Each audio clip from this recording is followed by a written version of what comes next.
All right, everybody, welcome to our event today. Thanks for making the time to be here. I appreciate it. My name is Matt Largent, President and CEO of Williamson, Inc., and I'm thrilled that you came to our first ever real estate summit. I want to take just a moment and thank our presenting sponsor, our partner organization, Williamson County Association of Realtors, for being such an integral part of this event. Thanks, I appreciate that. Highwoods Partners for letting us be in their space today. We appreciate that right here in the heart of heart of Brentwood. I'm sorry about that. Kirk, I apologize for that. I also want to thank Frost Brown Todd, another sponsor you'll hear from later in the program before our commercial part of today's summit. And finally, as a sponsor, Williamson Medical Center. They do so much for this community, have so many things planned as well. So please enjoy this brief video from Williamson Medical Center. Williamson Medical Center has long been committed to the highest quality and safety standards, and 2021 is no exception. The hospital has once again received a 5-star rating from CMS, the Centers for Medicare and Medicaid Services. The hospital is among only 3 5-star hospitals in Tennessee and one of only 455 nationwide. The overall star rating is awarded from these 5 categories: safety of care, readmission, mortality, the patient experience, and timely and effective care. The distinction is representative of the team's dedication to compassionate, quality care.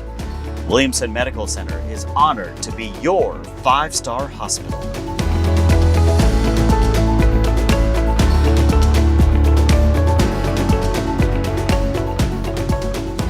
Thanks again, Williamson Medical Center. It's now my pleasure to introduce their new president and CEO, Phil Mazuka, who's actually going to give us an update on some of their expansion plans at this time. So, Phil, the mic's yours. Thank you, Matt. So they tell me that to capture an audience, that you got to start out with a joke. So I decided to go with something apolitical, maybe a little corny, and for old guys like me, easy to remember. Apologize to my team because they've heard this several times already, but where do bad rainbows go? They go to Prism. But don't worry, it's a light sentence. I told you it was corny. So, I've been CEO at Williamson Medical Center for about 9 months now. I've lived in this community for the last 13 years.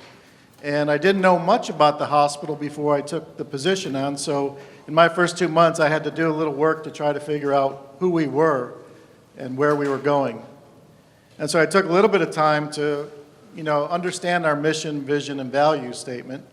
And our mission is very simple. We exist to meet the healthcare needs of the community we serve. And in our vision statement, we talk about being the preferred provider for healthcare services in Williamson County and the Acute Care Center of Excellence. And I think it's pretty evident that we're keeping our commitment as far as quality goes. And we can see that being awarded the CMS 5-star award for our hospital, and one of only 3 in the state of Tennessee. But I looked at what are we really, and we were a 203-bed hospital, and I thought to myself, well, that seems like after 40 years of doing this, that's a pretty small community hospital. I'm not sure what the level of services are. Actually, I thought it was a county-owned hospital, and it's not. It's a private act hospital district, so we're a standalone governmental entity. We don't receive tax funding or anything like that. We're self-supporting. And when I looked at sort of the DNA of the hospital, what do we really have inside the hospital? We have 825 physicians and providers. That's pretty significant for a 203-bed hospital. And we have 1,900 employees. We cover 70 specialties and subspecialties at Williamson Medical Center. It was really a lot more than I ever thought it was. And to see the quality of care that we provide was amazing to me. I really saw it over the last 9 months, and I know over the last 21 months, this community, if they didn't realize it, now realizes how valuable of an asset Williamson Medical Center is to this community. Most of you probably forgot 21 months ago when COVID started, all the things that were being talked about. Remember 21 months ago when everybody thought that dogs could pass COVID on to humans? It was such a big issue that the World Health Organization did a study on this and came out and told everybody that dogs cannot pass coronavirus to humans. So all these people that locked up the dogs and quarantined them, let's just be clear about this. Who let the dogs out? So we have the DNA, we have the staff, we have the physicians, we have the providers, we have the quality. So what did we need to address? Well, Williamson Medical Center was put in its current location in 1986, and in 2002 to 2003 did an expansion. And since then, the really only expansion that we have done is we have done the pediatric hospital and pediatric ER. We built our bone and joint clinic there, but really haven't touched the hospital, and we've seen tremendous growth in this community. So over the past 8 months, we've been putting together plans for our new project. And we announced our new project. You probably saw it in the paper. We're going to expand and renovate the facility. We're taking our west tower where we currently have pediatrics today. It's 3 stories. We're taking that to 6 stories. We're adding a 6-story north wing to the west tower.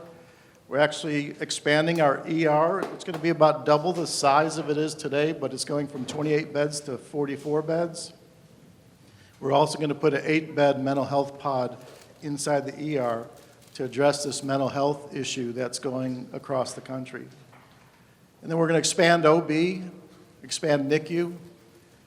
So it's really a fairly significant project for us. We're taking our 20 ICU beds in our current facility and we're moving to the new expanded area with 34 ICU beds. We're taking our rooms that are 190 square feet and turning them into 320 square foot rooms. And that project will take about 24 months to complete. Once we move patients into those beds, we're going to go back into the main facility and renovate that facility, taking 3 patient rooms and turning it into 2 patient rooms. We thought it was time to match the level of the physical structure to the level of the quality we provide in the hospital. It's a $190 million project. We're financing $150 million through bond financing. We have our foundation is going to raise $25 million for the project, and we'll use cash on hand for the remainder. I know one thing for sure, that when we're talking about growth in this area and being able to take care of the growth, we needed to invest in our facility. And I also know that when businesses or residents are thinking about coming to areas like Williamson County, they look at 2 things. They look at how good is the school system, and we know we have a great school system. And they look at the healthcare services in the area. So my commitment to you is that we will continue to invest in our healthcare services. We'll continue to meet and exceed the expectations of the community, and hopefully we'll be able to help generate continued growth in the area. Thank you.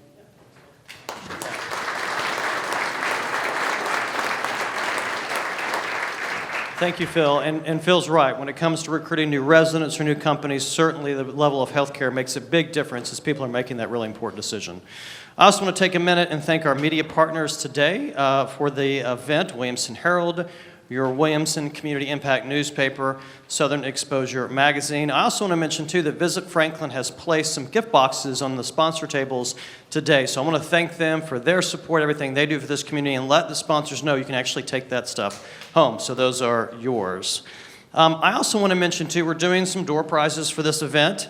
If you tag us on social media, Instagram, Facebook, Twitter, LinkedIn, you are entered into a chance to win a $25 gift card for Made in Tennessee. So I encourage you to pick your least objectionable social media platform and tag us for a chance to win. And the most important announcement I'm told to make today is the bathrooms are now open on this floor. So you can use the bathroom on this floor.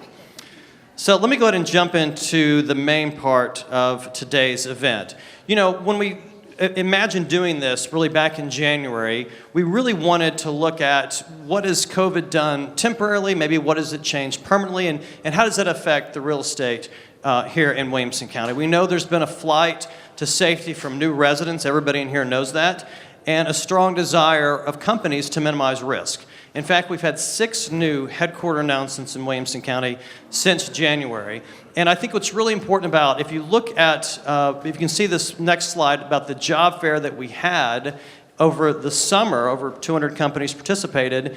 These companies who move from other parts of the country hire local. And that's important for us all to remember. This is a slide with K-Love, their parent company's Educational Media Foundation.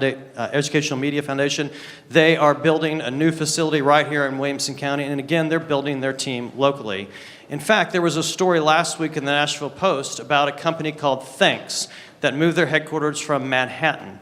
And they started with a handful of employees. They're up to 40 employees now. They're in downtown Franklin. And according to that article, 80% of those recently hired people came here as local hires. We can never forget the connection between the companies who move from other places and then the opportunities they create for our residents right here. So we had this scheduled at the end of the year so we would get a better sense of some in-depth trends around COVID. As you all know, nothing's ever definitive anymore, ever, with COVID. But what we all know is that what happens in the real estate determines our economic trajectory here in Williamson County and Middle Tennessee. So at this point, I'd like to invite my friend, the CEO of the Williamson County Association of Realtors, Beau Patton, who's going to really dive in and talk about residential, and then we'll jump into commercial later in the program. So, Beau?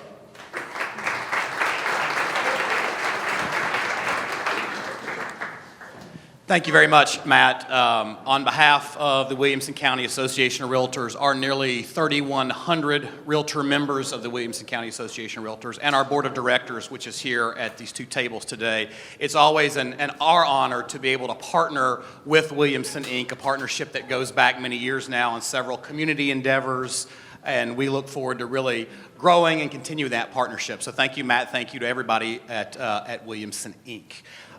So we're going to talk today a little bit about the real estate, the residential outlook, and I'm going to introduce our panelists. And as they're making their way up here, we've got 2 videos we'd like to share with you all today. They are from our chief economist at our National Association of Realtors, Dr. Lawrence Yoon. He's going to provide a sort of national and a Middle Tennessee regional economic outlook, and then after our residential panel, you'll see a short video of the commercial outlook. So I'll introduce our panelists, and then we can start that video. So on our panel today, we are going to have our 2021 Board of Directors President, Lorie Layman, our 2022 Board of Directors President, Misty Woodford, and Jeffrey Caruth, who is also a member of our Board of Directors. If you all would like to make your way up here, and we can start the video, please.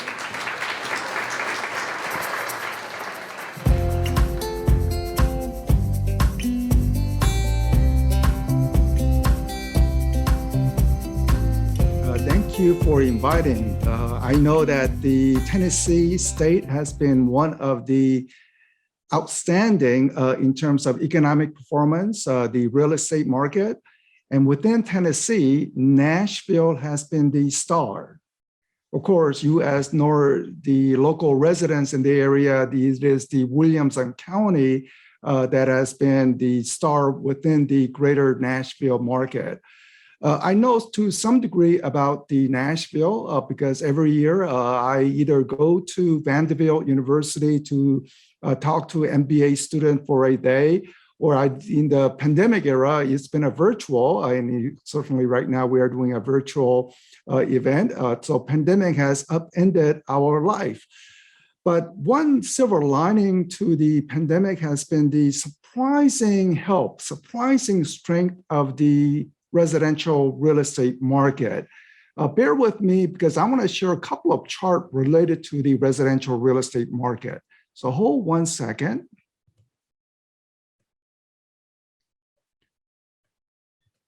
All right, there we go. So as you can see on the screen, this is the home sales before the pandemic, which is the first half of the graph. And the after the pandemic, or since the beginning of the pandemic on the second half of the graph. with the middle being interrupted during the lockdown. So as you can see, once the lockdown was lifted, home sales simply surged as the demand for larger size home, again, work from home, some people desiring to have that extra bedroom to turn it into office space, or just get away from many people in a high density environment. People wanted to go to the suburbs, exurbs. So home sales really flew off. Then things began to settle down. And these were settling down even at above pre-pandemic home sales activity. But in the autumn months of this year, we are beginning to see something like a mini surge. The ways to think about it is compare this year autumn versus past autumn or winter months. And you will say, well, last year was stronger, yet it is still one of the best. In fact, statistically, you will say that this autumn and winter months would be the second best in 15 years. Only last year, the big surge was an improvement. If we look at the overall annual home sales, we expect 2021 to be comfortably above last year, 2020, because we have 12 months of sales without any lockdown or shutdown period in 2021. But next year, be prepared for modest reduction in home sales. And that is principally due to the fact that mortgage rates are expected to rise. In fact, here is my forecast for mortgage rates, with the blue line indicating today's period. So before today, you can see the continuing decline in mortgage rate, which was a major factor in boosting home sales. But the mortgage rate set to rise next year in order to contain inflation, or at least that's what's being indicated by the Federal Reserve. So rising mortgage rate will shave off some of the housing demand. But the rental side, rental demand is really picking up. Perhaps some people who wanted to buy are getting priced out and are being forced to rent, or it is the case that jobs recovery is really bringing new sets of renters getting away from parents' basement, so the rental demand remaining strong. One recent trend that we have been observing regarding home sales is greater degree of real estate investors. This is mom and pop investors who want to take advantage of this rising rental demand and rising rents conditions. We know that consumer prices are very high and very irritating, essentially stealing away at people's purchasing power. But one silver lining about high inflation is the following. If we look at potential inflation hedge, should you buy gold? Should you buy cryptocurrency? Well, those are certainly could be a candidate for inflation hedge, but why not consider real estate? Look what has been happening in the past decades. The middle column is annual home price appreciation. The final column is consumer price inflation. In the 1970s, who lived through that high inflationary period, you know that inflation was running about 7.1% on an annual growth basis. What did home prices do? It outperformed. 1980s, mortgage rate shot up to 18%. It greatly reduced housing demand. Home sales plunged. But what about home prices? Home prices actually increased at the rate of a consumer inflation because the rents were rising. And you can see other decades similarly. So inflation is very irritating, annoying, but for some people who want to find a hedge, maybe they could consider buying real estate as the potential hedge.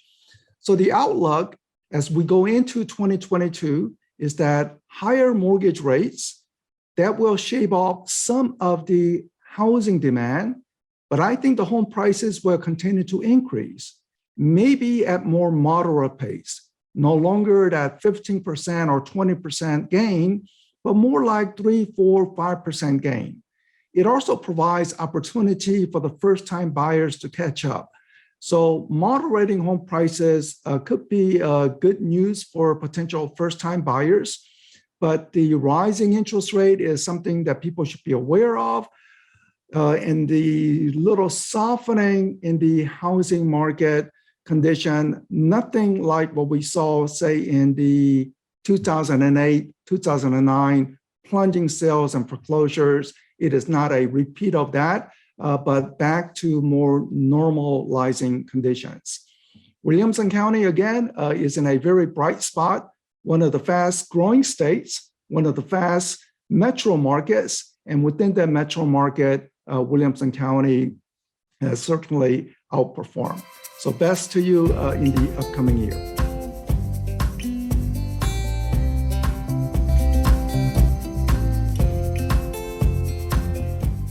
All right, we'll just now jump right into it. We'll talk a little bit about what COVID has and hasn't changed, but it's no secret that our market is driven a lot by out-of-town buyers, people relocating to the area. Lorie, you work a lot with out-of-town buyers. What are your out-of-town folks wanting? What are you seeing with them? Okay, is this on?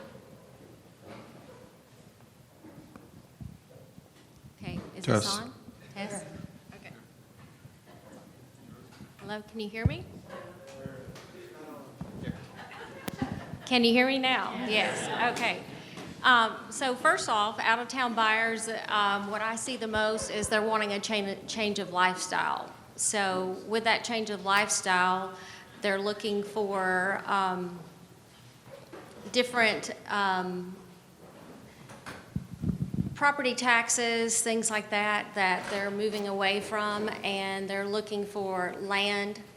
Maybe they're coming from an area that has smaller lots and whatnot, but they're looking for more property rights as well. So with that said, they're coming to Tennessee for the same reason we all love living here, but they're looking for also high-speed internet. With the change of the economy, it has allowed people to work from wherever they want, so it allows them to move from state to state. And with that said, the first thing that they need is high-speed internet. So property that has high-speed internet access is drawing a higher price.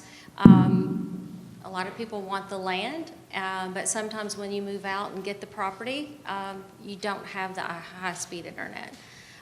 With COVID, that's also become a problem with some of our schools taking classes from home if they did not have high-speed internet, but they're looking for change in lifestyle. A lot of these folks, too, I know are building. And Jeffrey, you're a builder as well as a realtor. And, of course, we're all hearing about supply chain shortages and labor shortages, but your side of the business has been no stranger to that for a long time. We've seen with construction cost and labor. What are some of the challenges you're seeing from the home builder side? Thanks so much for that question. And I knew you were going to ask something like that, so my purchasing guys got some data for me. From this time to last year, our lumber packages have gone up about $13,000. And that's just in 1 year. The year before that, it was more. But right now, we're dealing with lumber going up. We're dealing with, prime example, yesterday we got back from Thanksgiving. It's Monday. Everyone's saying their hellos, Thanksgiving, how was Thanksgiving? And I'm in my office, I'm getting settled down, ready to start my day. And I get a knock on my office, and purchasing manager comes in. He has an Excel spreadsheet of about 40 houses on it. And he looks at me, he goes, I'm sorry to start your Monday off like this, but we can't get black garage doors for these houses. And they're closing in 2 months. So we're in a situation now, we're having to call buyers. This is tile, this is hardwood, this is brick, there's so many things. And we have to call the buyers and say, I'm terribly sorry we can't get this, you all need to come in. So if you all are building a home, if you know anyone building a home, tell them to be a little patient because it's very rough right now. It's rough. It's driving up. We heard about our home prices, and our county median home price has just gone through the roof. Misty, what have you seen in terms of our home values? Well, the interesting thing, I was looking at Lawrence's chart. He said, home values across the U.S. have gone up 12%. If you look at the Williamson County numbers from the close of last month, our average sales price has gone up 31.5% this year, and the median home price has gone up 23%. And that's all across Middle Tennessee. We're leading the way in Middle Tennessee, but the least amount of growth in any of our surrounding counties was 11% on average sales price and 7% on median home pricing. So outpacing inflation, but also outpacing, cost of living raises. And, we were just talking at our table that Brentwood was built, where we are right now, was built to be an affordable living community, and the average sales price is $1.5 million. And Fairview, which is the lowest in our area, was over $450,000. So what does that look like for the jobs that we have to recruit to this area for people just to be able to afford to live here? Not only the home prices, but average days on market, where it was a year ago, I think it was like 22, and now we're talking about 8 average days. 8 days on market, and we have less than a month's supply of inventory. A healthy real estate market would be considered 4 to 6 months supply of inventory, whereas if no more houses came on market, it would take 4 to 6 months to sell everything that's on the market. We're looking at Williamson County is at 0.7 months supply, so in less than 3 weeks, every house that's on the market now would sell. As our county continues to grow, Lorie, with folks coming in from everywhere, our county, our state, our region is growing more diverse. Our association and our industry is growing more diverse. So why don't you share some of the initiatives that we're doing as an association to help with our membership and our growing diverse community? Sure. Well, as our county grows more diverse, so does our membership and our profession. We're also growing more diverse. So it is more important than ever that our association offer the tools needed to offer training to our members and our professionals so they can hold themselves and their peers to a higher standard. So some of the things that we've done is we have partnered with the City of Franklin. We have hosted a fair housing workshop. We have hosted a multicultural panel, and that was a huge success. One of the first things we did in 2021 is start a diversity inclusion committee. We've done great things through that committee, and that committee will continue here forward and do great things. Misty, Lorie, touched on holding our peers accountable, and I think it's beneficial for everybody in the room to know there's a stark difference between a real estate licensee and a realtor. We have about 1.5 million realtors across the country that are a member of the National Association of Realtors and a member of their local association. But being part of a member of these associations, you're held to a code of ethics. Talk a little bit about our code of ethics and what that means in a practitioner. Sure, and one of the things is people have surveyed, why do you need help? A lot of people think in this market, I can sell my house on my own, I don't need a realtor help, but the process is becoming more and more confusing and harder to even get a house. But working with a realtor, it goes beyond fair housing. Whether you use a real estate professional or not, you have to adhere to fair housing laws. But our code of ethics are more stringent than even fair housing laws.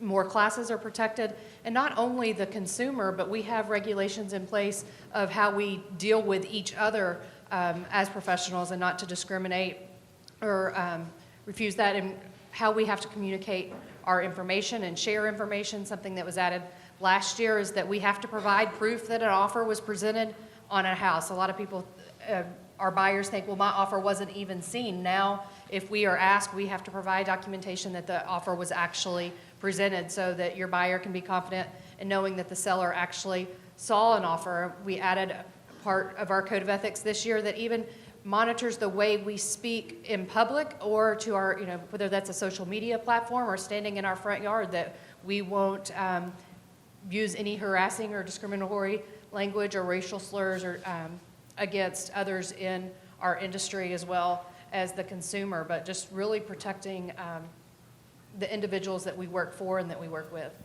You talk about presenting offers, obviously multiple offers, sometimes dozens of offers. Jeffrey, from the new construction side, I'm sure you're seeing multiple offers as well. The patience factor, because it's building a home can be even more stressful on top of buying a home. So what are you telling not only realtors, but people that are maybe building their first home or upgrading to a bigger home? It's kind of one of those things you just ask everyone to be patient. You know, as you go out and look for a brand new home, you ask yourself, you know, where am I on the list? Waiting list. I have a community opening up in end of December, and it's townhomes and condominiums, and there's 300 people on the wait list. There's only 120 total homes, townhomes and condominiums. We're not going to be able to get to everyone. You know, we're trying to go down the list and be fair. Whoever started first, we're going down the list, and they just have to be patient because we can't sell the whole community out in one swoop. You know, we have to go down and go down and go down the list. So that's one of the biggest things that is impeding us right now, is having all those people there. Are escalation clauses still a thing? Builders doing that, not doing that? What is that? I've been in this business 23 years. I've never seen an escalation clause until 2 years ago. And it's something that's going to be here forever. If we don't know how much to tell you the home is going to be, we can't sell it to you. You know, I mean, as you see the house, the lumber package went up $12,000 in 1 year. That's only lumber. Everything is going up. So by the time we tell you the house is going to be $500,000, by the time we build it, you know, we could make $5,000 off that house, you know. So we have to do that to protect us and protect the buyer also, because the buyer does not have to pay that price if they don't want to once the escalation clause is in place. You talk about what's here now, and as we sort of wrap up our portion of this panel and talk more about how COVID has changed things, you know, I'd come to each of you with, okay, what's a return to normal, and maybe what's a permanent change, Lorie, from your perspective? Well, coming back from NAR just, 2 weeks ago or maybe less, every discussion that I entered the room, the term came up, new normal. New normal is not a term anymore that any of us should use. This is normal. So there isn't a such thing as a new normal. So what I see continuing is people love to work from home. So going back into the office, things have changed. Again, that high-speed internet, they can work from anywhere as long as they have that.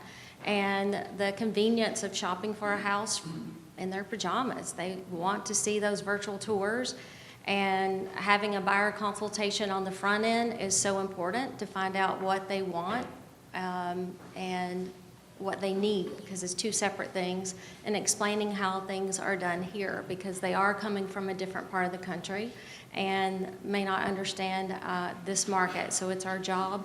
So this is the new normal. So get ready for the virtual showings and possibly writing offers sight unseen. Misty, permanent change, return to normal. I think we're in a market now that we see everything is negotiable. You know, when it was a seller's market versus a buyer's market, who pays for what, or do I get occupancy past closing? Everything is on the table right now to get into a home. So even as the market softens a bit, I think we've seen some of the things that we just have to have those conversations. Buyers need to be prepared to do a bridge loan type product to take their home sale contingencies off the table. And, you know, maybe 5 years ago, that's not something I would have recommended my clients to put them in that financial position. But now you have to think of what do you have that you can increase your negotiating power, and saying, you know, a seller's going to pay my closing cost, or even title searches. That's just no longer a set thing. You have to be willing to negotiate and bring what you can contribute, whether that's, you know, somebody coming out of an apartment that can let the seller stay there 30 days. But I think we're just in a point that don't consider anything standard. There's not a community in Williamson County that has less than 100% list price to sales price ratio right now. So, you know, sales price is a starting suggestion, and think before people will be like, well, I'm going to offer 10% less than what they're asking. That's not a thing. And I don't know that it'll be a thing. Jeffrey. The one thing that I do want to say is that, sort of kind of what Lorie said, our foot traffic is down dramatically. Our foot traffic is down. Our website traffic is through the roof. When I started in this business, I remember during the course of my career being on site, if I sold a house to someone over the phone, I was the man. I mean, I was the man. I could walk around tall and be like, oh my gosh, Jeffrey sold a house and they never seen it. Right now, 20% of our homes, people have never seen the house. and that's going to go on forever. We're setting up a new platform at work where people can go in, they can go to our design center, they can pick out everything from their home. They never have to come in to see us. And I think that's going to be the future of home building.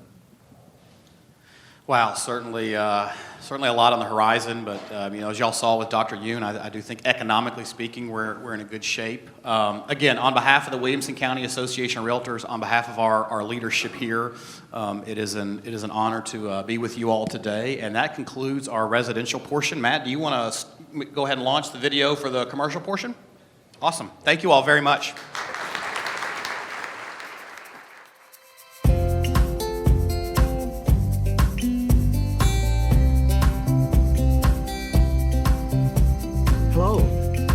So the commercial real estate market has really been a mixed picture during the pandemic.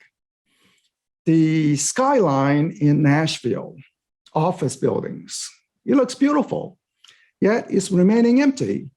Now the tenants, for the most part, are paying rents on time. It's just that their workers are not utilizing the building, but rather working from home because even in the most dynamic areas where people are going back to work, the office utilization rate is only around 50%. In places like New York City, San Francisco, office utilization remaining at only 1/3 or 1/4 of what it had been. So the office sector looks to be in a very interesting position because once we are out of the pandemic, and let's cross our fingers that we can get out of this mess, this ugly virus with the new variants and all this messy condition, at some point we will be past this. But interesting part is whether or not, even with the pandemic out of the way, office market can return to normal. Because office workers have demonstrated they can work from home. So this could change the fundamental dynamics. Maybe some companies who are utilizing 3 floors of office space, maybe they decide to sublease 1 floor. So we are finding that office vacancy rate, which had risen during the pandemic, refused to go down. So office sector in a very unique situation of not knowing where to go. But the other commercial sectors are doing very well. Apartment sector, rising rental demand, low vacancy rate, rising rent. This has really boosted apartment prices. So if you happen to be an apartment owner, prices are rising. Same situation for warehouses. All this online shopping. Online shopping has greatly reduced the demand for industrial and warehouse spaces. So the rents are rising along with the construction as well as the property prices. The retail is lagging behind, but performing better than office sector as the consumers want to walk the street. And because they want to walk the street, you are beginning to see that the vacancy rates on retails are slowly declining. Many new businesses, new restaurants opening up, especially in the suburbs, not necessarily in downtown, which will benefit Williamson County. Let me share a couple of interesting economic data points with you before I end this commercial presentation. So hold 1 second as I upload the slide. We know that commercial real estate is all dependent on the economy. Better commercial real estate. So the unemployment rate currently looks like we are almost back to normal.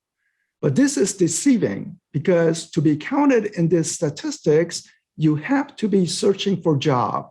And many people have essentially given up or essentially left the labor force, either early retirement or people want to just be cautious and not go into the workforce during the pandemic period. So a better measure of the economic condition is overall jobs.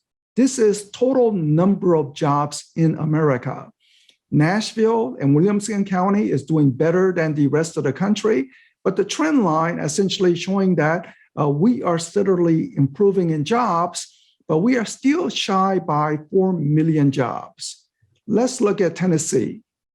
As you can look in the map, Tennessee is down 1.3%. What does that mean? Today, total number of jobs are shy by 1.3% compared to March 2020, right before the pandemic. Only 4 states have more jobs today compared to pre-pandemic. As you can see, Idaho, Utah, Arizona, and Texas. I think Tennessee is set to move into positive territory very soon. Because one migration trend that we are observing is that many people from the Midwest and New England state seeking out 0 state income tax. Tennessee, certainly you offer that. Florida is offering that. Texas is offering that. And especially in an environment where Congress is considering possibly raising taxes, the incentive to move to 0 state income taxes become even stronger. So I think Tennessee would be one of the next sets of states to turn positive. That also means good news for overall commercial properties. The only exception, as I alluded before, is the office sector. That is one big question mark, wild card. Maybe some people want to lease, maybe you want to take advantage of the high vacancy and trying to find it at the lower lease rate. Or if you need to purchase property, maybe you can get it at a big discount. But other commercial property sectors, again, doing very well or recovering nicely. Only office sector remains a question mark. So best to you in your commercial real estate activity. Thank you.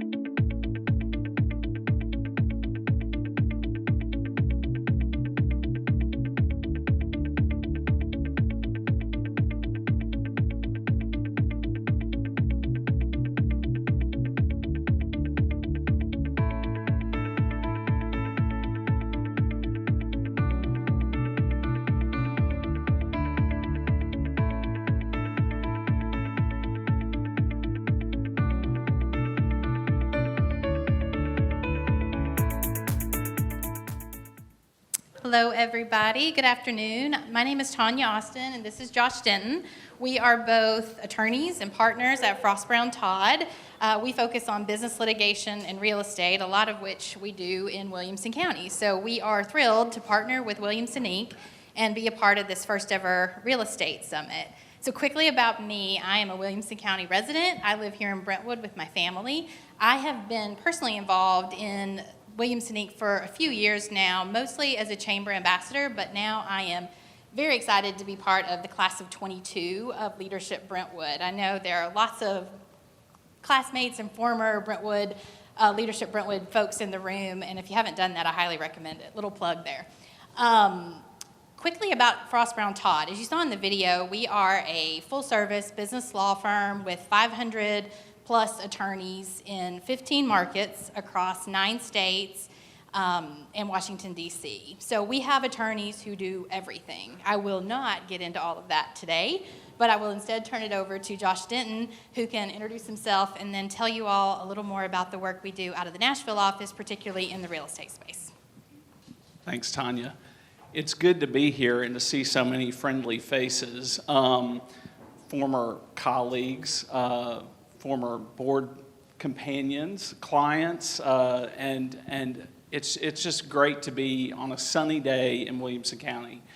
I've been here almost 20 years, and a lot of what I do and what Tanya and other folks in the Nashville office do is deal with real estate issues, zoning, land use, and that's a lot of what we're here about today.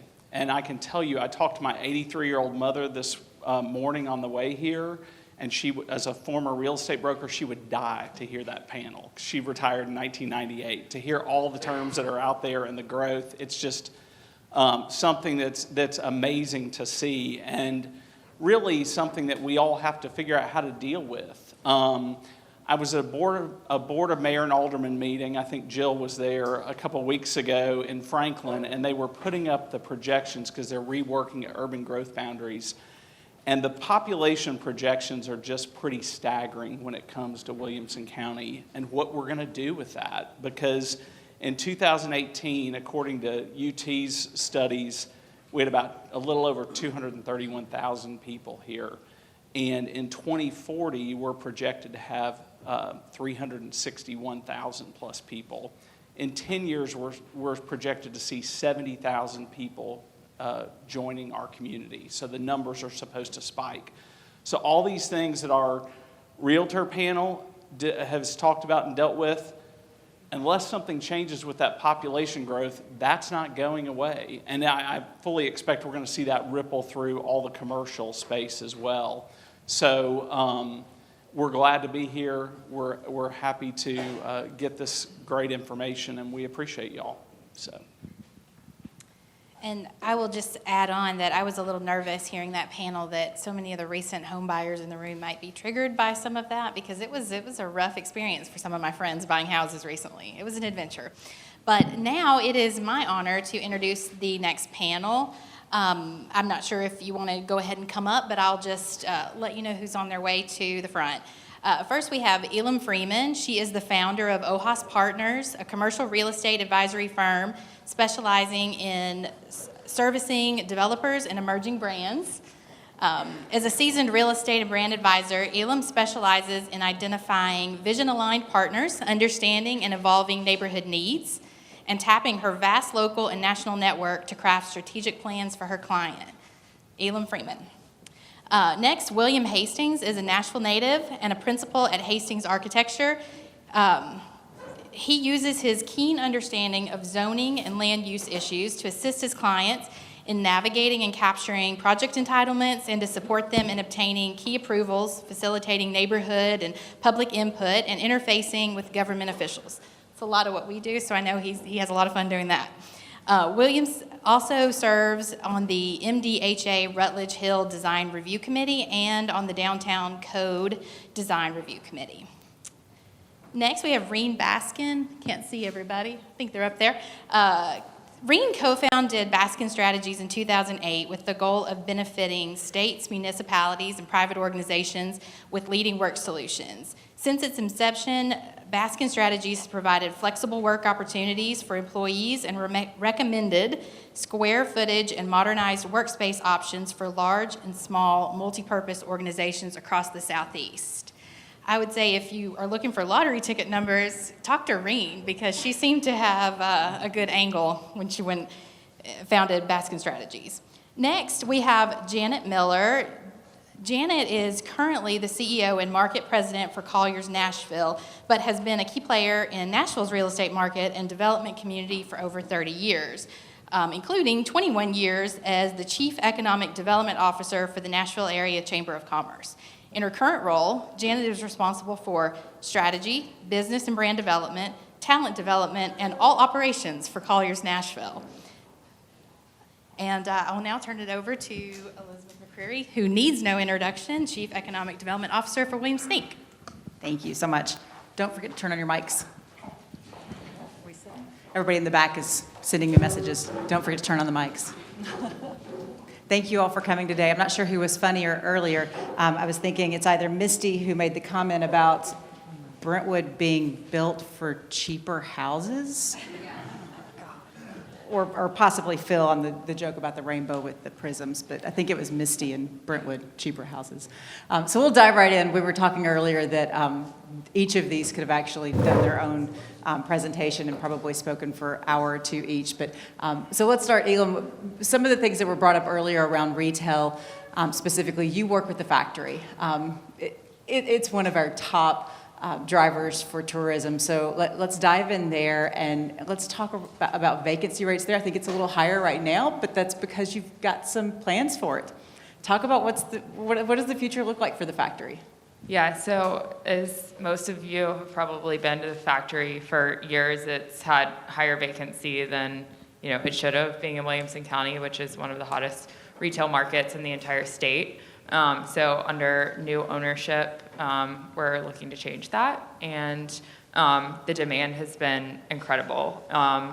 Hotter project than anything else we have going on in Nashville, and we have hundreds of thousands of square feet under development in Nashville that we're working on, and the success rate of calls that we've had on the factory have been really incredible, which shows us that there's been a huge need for it. And I was looking at a report this morning, and I think one of the big things is in Williamson County, for years, there's been retail that's been delivered, but there's not been a critical mass of it at one time. And for retailers and restaurants to really be successful, they need to be part of an environment, and especially in today's world, where you can do everything from your couch, you can shop, you can order Uber Eats.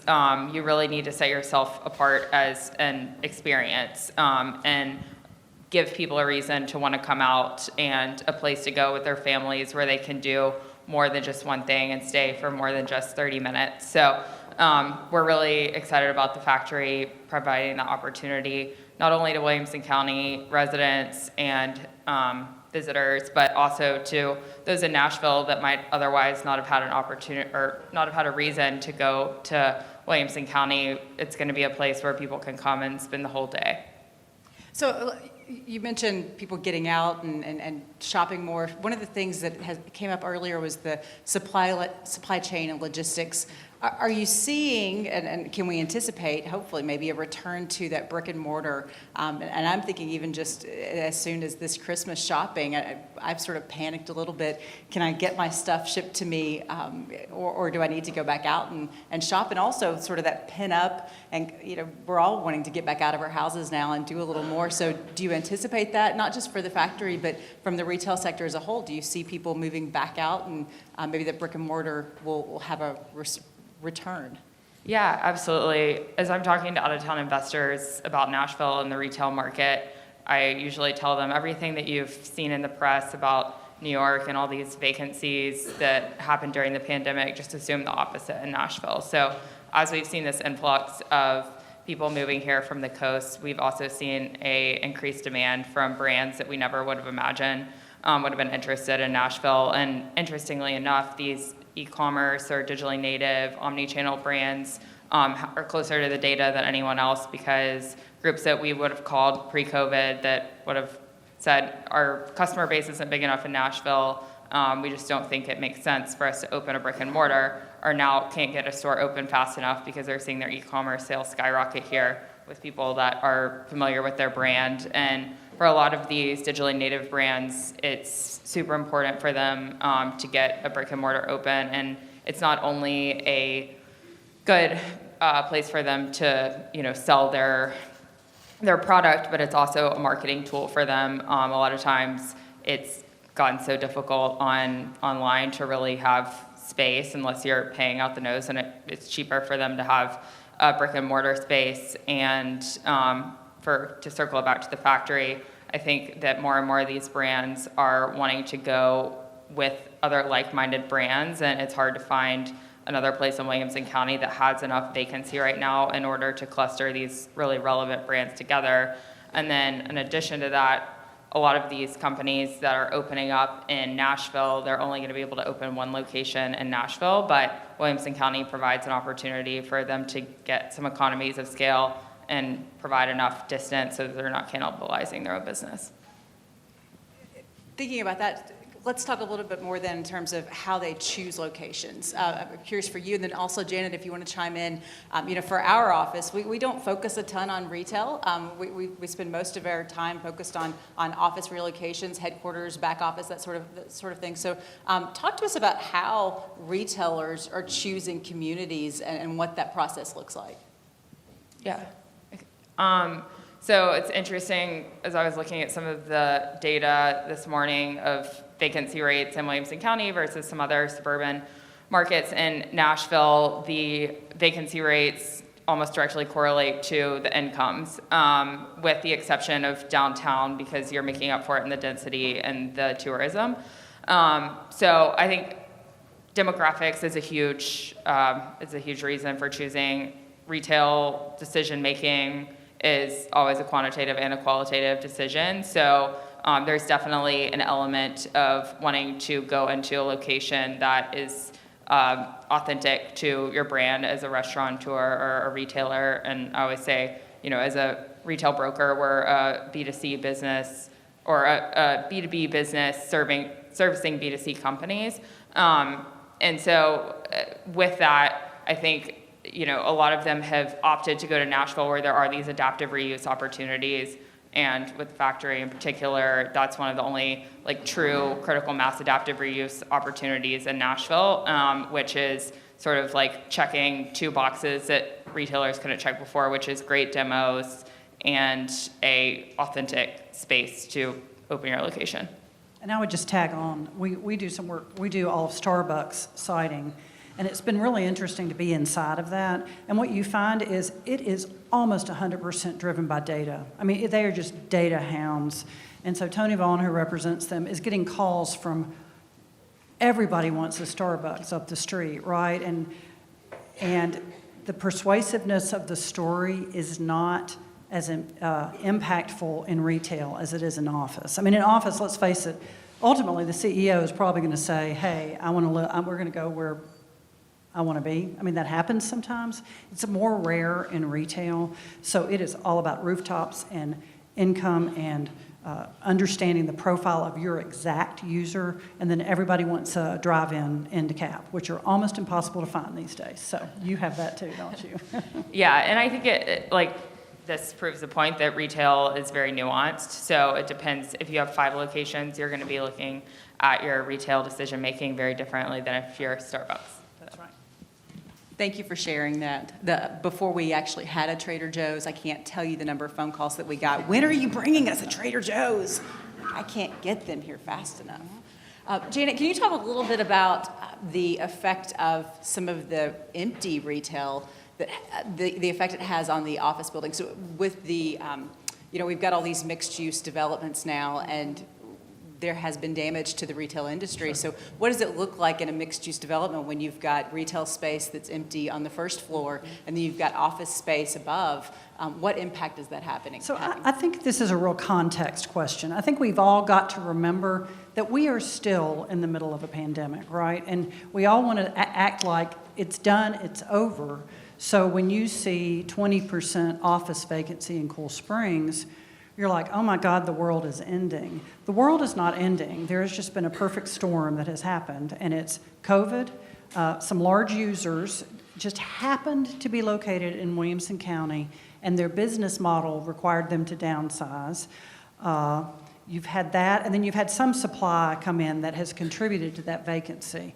I would say the question of, are tenants not going to sign because there's empty retail below? I would say the answer to that is no in 21, 22, because we all know that it's going to catch up, right?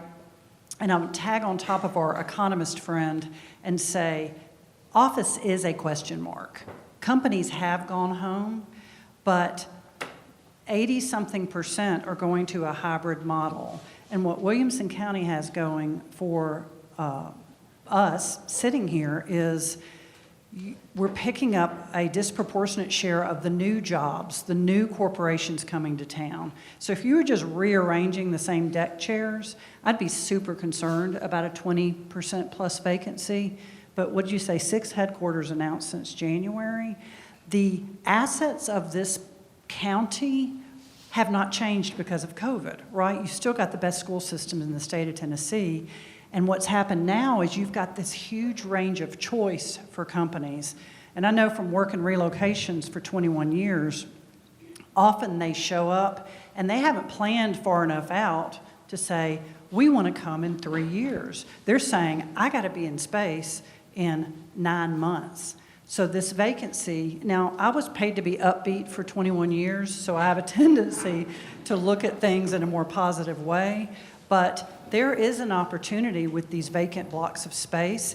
Furniture for these companies that are in a hurry can be a huge asset, right? They say, I need to be in plug and play. So I believe 20% can be super scary today, but I just believe it's going to be absorbed. There isn't a huge amount of new inventory coming online here. And what Williamson County was before the pandemic is true today, and it will be true after the pandemic. So I'm bullish on getting back to the new normal, which will be 80% hybrid workplace, according to all the studies. You know, they were saying earlier with the residential side, how deals are just different now, and how aggressive they are, and if you've bought a house recently, it's almost sickening to think about that, and what that process looks like. Are owners doing anything different now to entice out-of-state companies to pick their office space? Is there something new or different that's happening? The thing that you're seeing is we think we're talking about office space. We're talking about talent here, right? This is all about competition for talent and keeping talent. So we think we're talking about office space. What employers are concerned about is, man, I got to make this place be someplace my people want to come in, even if I'm just bringing them in 3 days a week. And many of you know Holly Sullivan with Amazon. If you saw her on TV playing ping pong in her new headquarters building, it shows you. So what we're seeing is heavily amenitized space, because a lot of people did like being in their pajamas, but man, they're like, golly, I love our space, and I've got this great Starbucks coffee. And so the heavy amenities are what is attracting the major corporations, and it's less about cost, it's more about talent, and can I keep my people and attract people? And your office environment is a big part of that. Right. William, we were talking a bit earlier, and Janet keeps bringing up the hybrid situation that we're all sort of dealing with. Yeah. How do you respond from a design perspective when we do have an increasing number of people who are coming back to the office, that increases with every month, but now we're seeing that they're coming back fewer days per week. So maybe you have 50 more people come back to your office this month, but they're now only coming back 3 days per week or 4 days per week. How do you design for that space, and what does that look like? Yeah, it's still, as Janet said, we're still in the middle of this. You know, basically in March of 20, when everybody went to work from home kind of overnight, really, right? What, the 11th, 12th, somewhere in that range. We fully expected that our clients were going to be calling us in the following weeks to help them reconfigure their space. You know, social distancing, changing conference rooms, et cetera. That has not happened. To Janet's point, most companies have a huge capital investment in their space. The working from home model is successful for certain people and is something that's continuing to play itself out. We are seeing there are certain companies who are deciding, I joked about it with you earlier, the only common denominator we've seen across our businesses that we work with is there is no common denominator. None. It has everything to do with the company's culture, their leadership style, has to do with whether or not they have offices across the world or one office in Williamson County. And that is the driver of everything that we're doing for design. So we had a couple of corporate headquarters that were in design during the pandemic. We didn't change anything. And they're built now.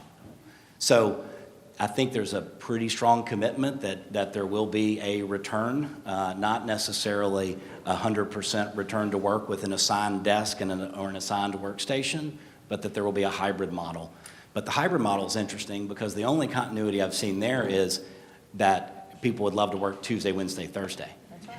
Well, if everybody works the same days, you got to have the same amount of square footage. That's right. So you can't give anything back. So, you know, it really is different. And there also is the fact that everybody went work from home at the same time, everyone was operating in the same environment. Now you've got a hybrid where people are coming back to work, but the people they work with are not there.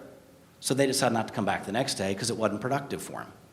So there's so many different things that are going to come into play. I do think that's why, for the most part, people are frozen in their decision. They got 10, 15-year leases. They're 3 years in.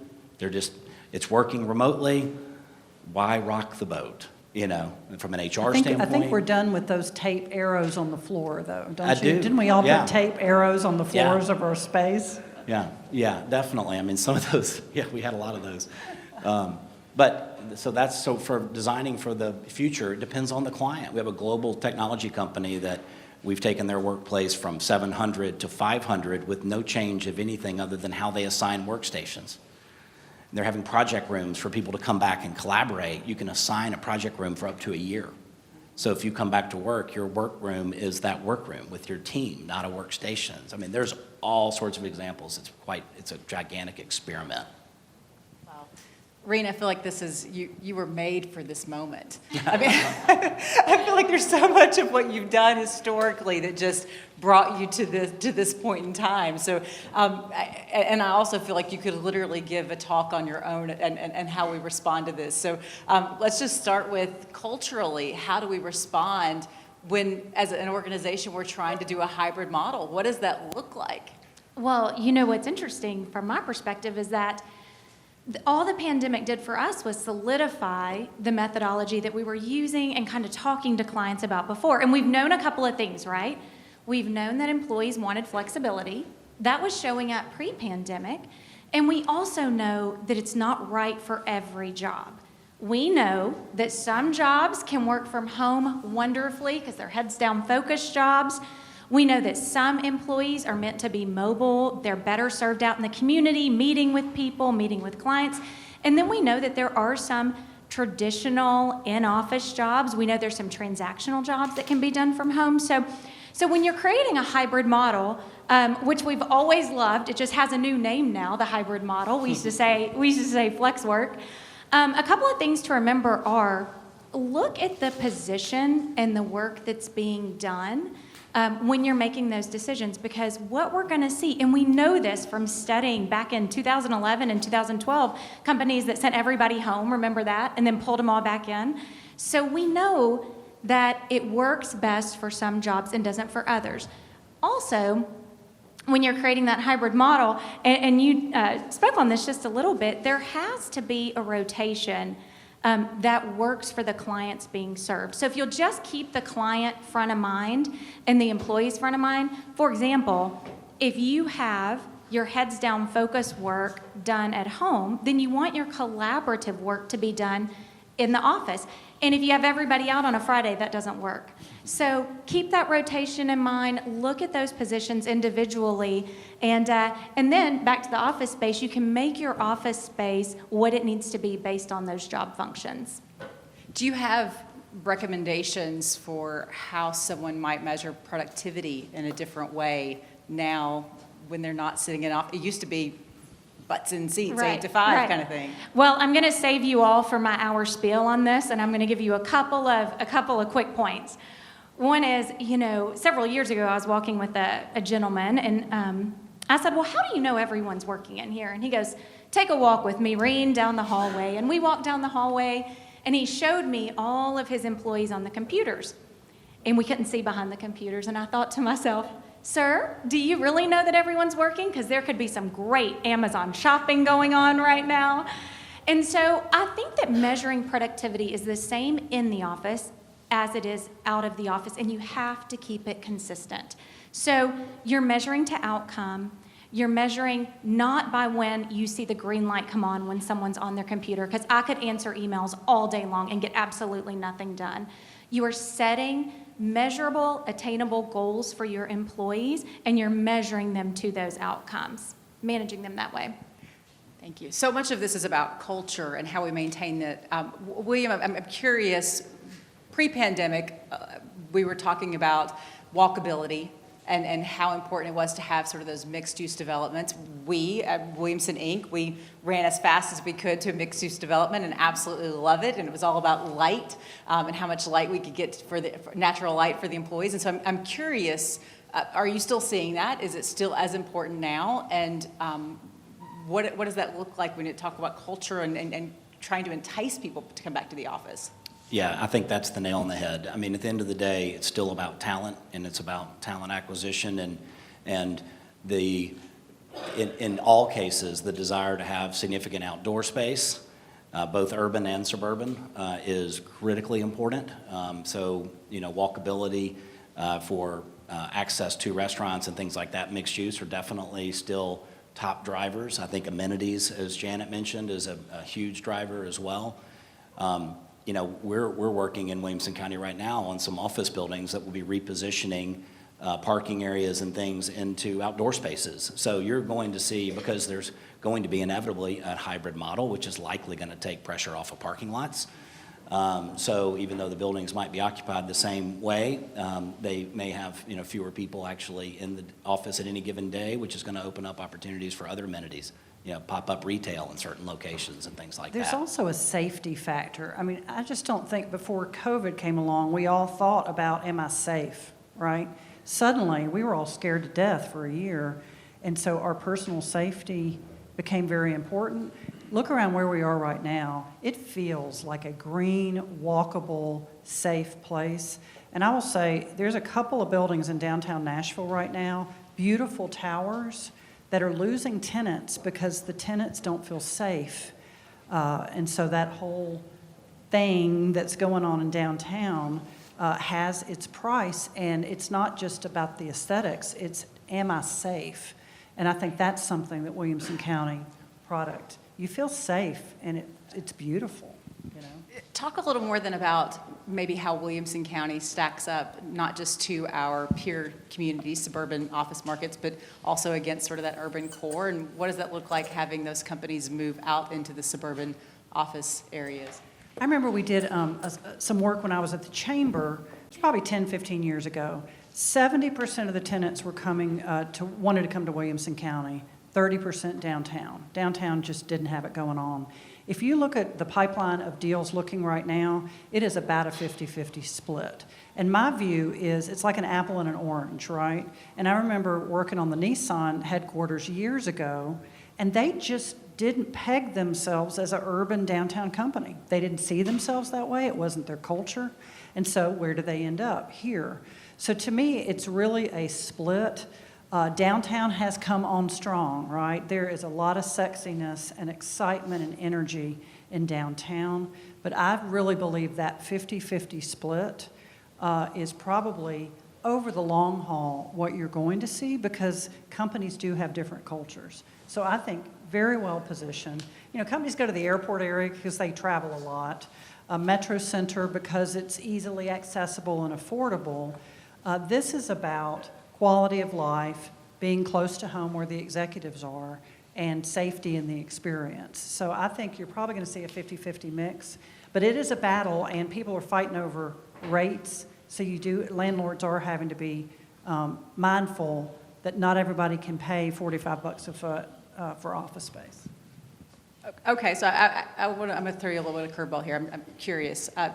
We're seeing rates continue to increase, both from a price perspective, but we're also seeing vacancy rates continue to increase. That cannot continue they can't keep going. Welcome to Nashville, Tennessee, you guys. I am sorry. We sit in a rare place in the universe. The Urban Land Institute just named us the #1 city in the country for commercial real estate. And I remember when the pandemic hit, these investors would be calling, thinking, oh my God, I'm going to get a bargain on this beautiful Highwoods building. And they were deeply disappointed. The way the buildings are trading is at higher price per square foot. And to me, what's that about? It is about the long game, not the short game, right? So yeah, 20% vacancy sucks. It's hard to underwrite, but it ain't going to be that way for long, particularly with the in-migration. So anybody who's been looking for fire sale, I mean, I get a call every week from investors going, I need value add with a 10% return on office. And I am like, where do you think you are? You know, go call. I'll make up a city name and then somebody will get mad. So go call Topeka, Kansas, right? This is Middle Tennessee. So Right. All right. If I made anybody from Topeka mad, I'm sorry. Let's switch back over to retail just a little bit then, as we're sort of comparing ourselves to other areas. Talk to us about how the vacancy rates and how the retail market in Williamson County and Middle Tennessee stacks up against the rest of the country and against our peer markets. Yeah, so vacancy rates in Middle Tennessee are just almost exclusively below the national average, which is great to see. Nashville, pre-COVID, the greater Nashville area had one of the lowest vacancy rates in the country, and that's only continued with COVID. And if anything, it's decreased. And I think when you think of, like, with office, it's these big companies coming in, they're going to choose one location typically. But with retail, it's beneficial to have product in markets like Williamson County and in downtown, because a lot of these tenants, in order to get economies of scale with their operations, need to come into the market and be able to have 3 to 5 locations solidified off the bat. And so as opposed to it being a competition thing, it's really more complementary. Great. And I'm noticing the time as we wrap up. I've got a couple more questions here I want to get to. Probably the most important, and I want to start with you, Reen, but I actually want to ask each of you what's going on with your organizations specifically. We keep talking about the Great Resignation because it's continuing to happen, and everything points toward it continuing through 2022. So let's talk about what you as executives are doing within your organizations to maintain talent. And then, Reen, I'd really love your advice on what do we do to take care of those people those people that mean so much to us, that staff that we don't want to lose. How do we tend to and take care of those folks that we don't want to lose? What does it look like? You may start? Yeah. Okay. Well, first of all, it's very interesting to practice what you preach. And so we got to do it ourselves. And I think we got better because we did it ourselves at Baskin Strategies. And we learned to do a lot remotely, which I would say we were ahead of the curve in doing anyways. But to transition to Zoom every week was different. And so what I would encourage you, and I'd say the number one thing we learned is that nothing online replaces an in-person conversation. And I get that question a lot. Hey, Reen, what's the best tool that I can use out there? Well, there are a lot of great tools to track productivity, to keep tasks, to meet. I encourage you, as you're setting up your hybrid schedules and you're making your rotations, just remember that there is a need and a place to have those in-person conversations, and know when you need to have them and when it's okay not to. And I'd say that's one of the greatest things that we learned and that we can do to help our clients. And, as for the office space, when people are asking me, I'm saying, it's kind of turned to more we space and less me space a little bit, because you can do those me things at home in your pajamas, and you can do those we things in the office. So. Well, I might be the opposite of that. We're a good counterpoint to each other. So for our company, our organization, we have about 85 employees, one office in downtown Nashville. And when March 2020 hit, we all went remotely for about 6 weeks.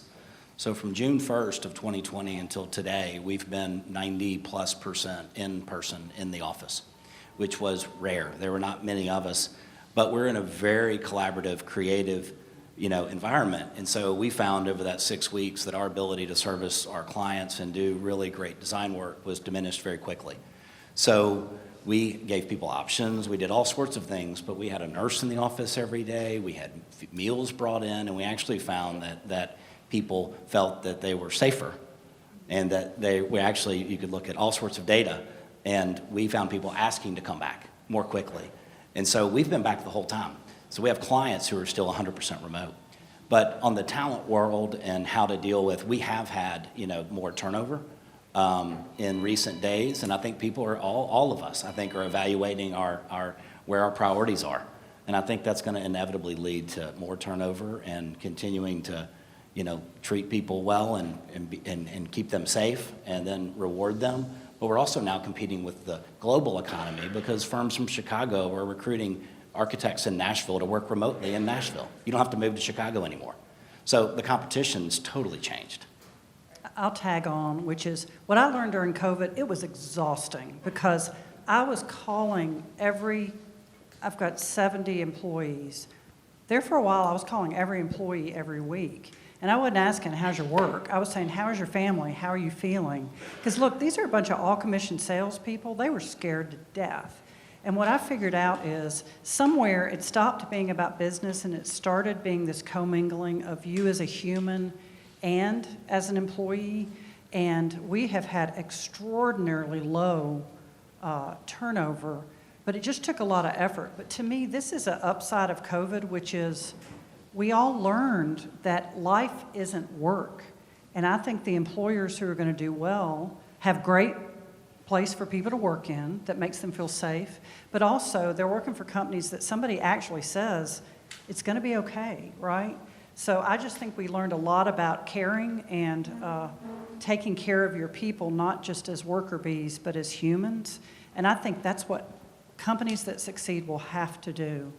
And real estate's just a small piece of that. We're a little unique because we launched in the middle of the pandemic, so in July of And are doing extraordinarily well, by the way.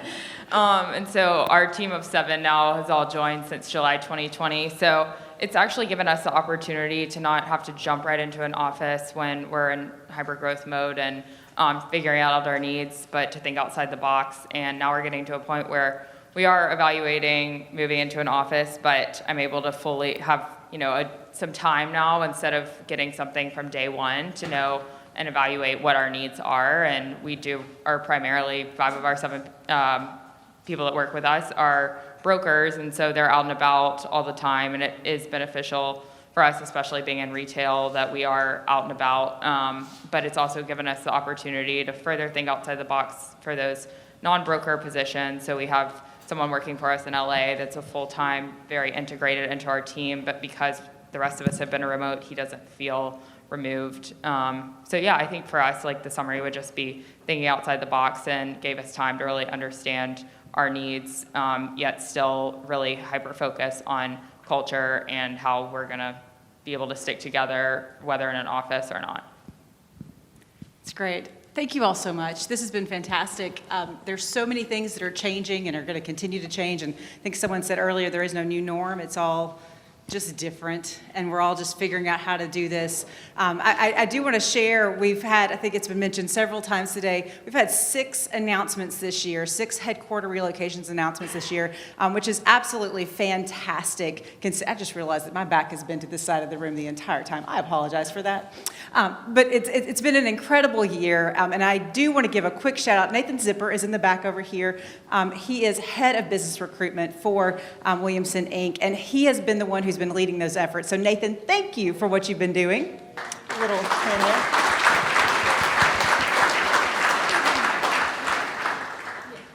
With that, I'm going to turn it back over to Matt, who's got a few more announcements. Thank you all for being here today, for everything that you've done, and for continuing to bring new companies to town as well. Thanks, everybody. Thanks. Great job. Great panel. Great conversation today, Beau. Thanks to the Realtors to start this off. Great conversation about residential. You can see the connection with commercial. A lot of great stuff from this panel as well. I love, Reen, what you said about measuring the outcome. Having attainable, measurable goals is really important. William, you talked about how when you see one company, you've seen one company. Everybody's a little different. And Janet, I think, you talk about a CEO picking the office because that's where they want to live. I don't think that'll ever change. And then I think the biggest takeaway for this entire event is what you said, Janet. The assets of this county haven't changed since COVID. And that's really the most important thing. Things are going to change that we can't control, but what we can control is what we do with this county from a leadership standpoint, education, healthcare. We're really, really fortunate here. So I appreciate that. And, you talked about how it's not really about cost and not even about real estate, it's about talent. And that is absolutely the case, and that's definitely the case at Williamson, Inc. And the team members who've worked hard at Williamson, Inc. these last 2 years, making events like today work, I just want to take a moment and say thank you. So if everybody on our team would stand up and be recognized, I just want to tell you how much I appreciate the work you put in for this community the last couple of years. Thanks, everybody. Just a couple things before we go. You'll notice on your centerpiece in the table, there's actually a QR code to Giving Tuesday. So if you actually scan that code, it will take you to the 99 nonprofits that are members of Williamson, Inc. that would certainly love your contribution, or frankly, any other nonprofit in the community on Giving Tuesday. We greatly appreciate that. On the other side, there's actually a list of all the things we plan to do in 2022, and it is extensive. And I'll say this too to some of the larger companies here. If you have an interest in sponsoring some of those events, like you saw today with Williamson Medical Center, Frost Brown Todd, and the other sponsors, we'd certainly love to have that as well. So again, thanks everybody for making the time today, and thanks for your investment in Williamson County through your investment in Williamson, Inc. Have a great day.